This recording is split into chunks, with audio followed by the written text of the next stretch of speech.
Hello and welcome again. I am the Gentleman in Black, and today's pack is a bit more close to standard. In fact, it's still in standard, or maybe not. I don't know when you're watching this.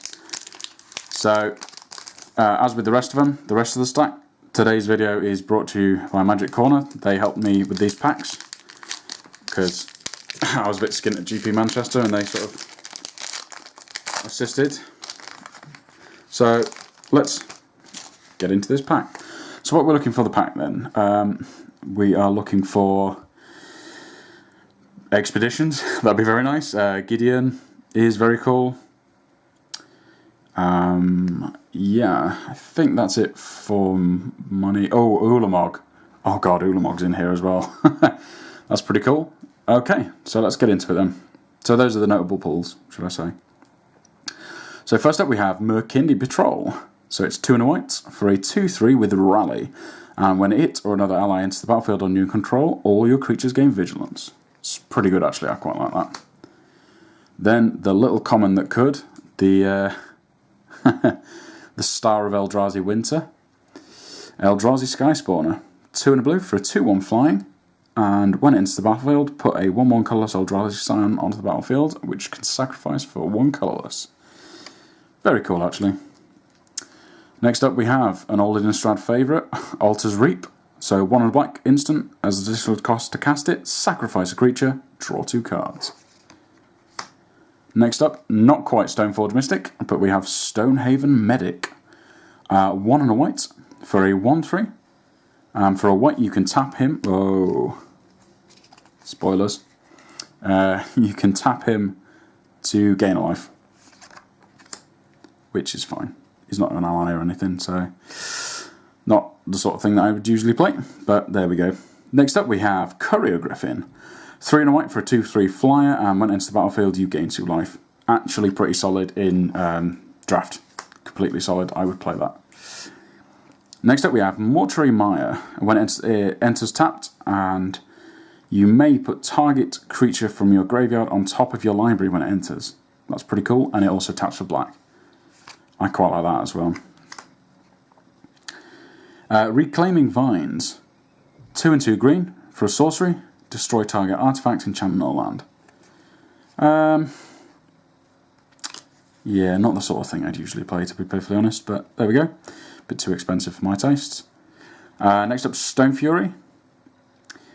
3 and 2 red. Deals damage to target creature equal to the number of lands you control. Again, not a bad removal spell, but not what I'd play necessarily.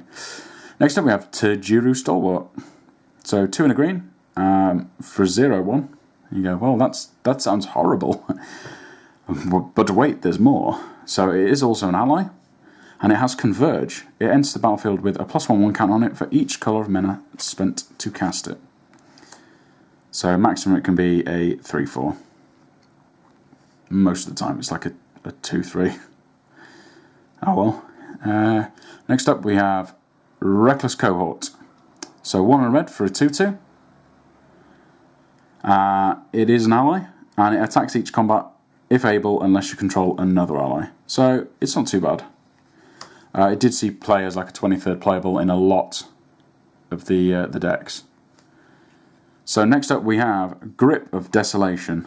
4 and double black, instant, exile target creature and target land.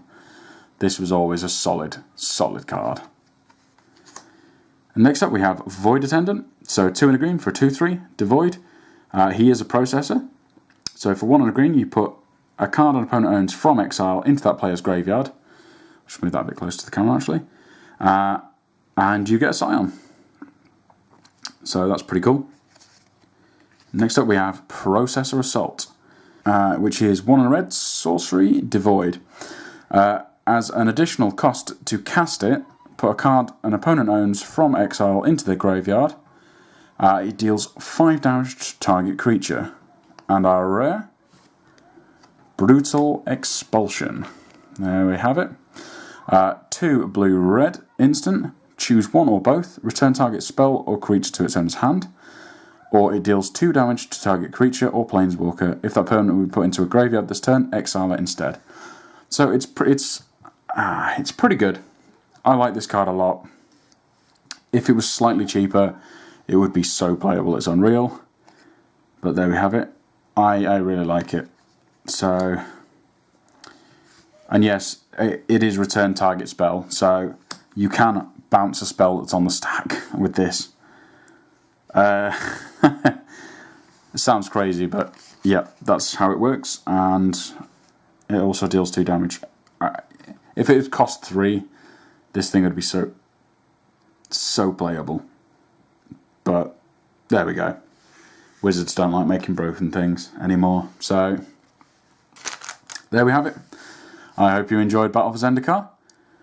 Enjoy, and as always, have a great day.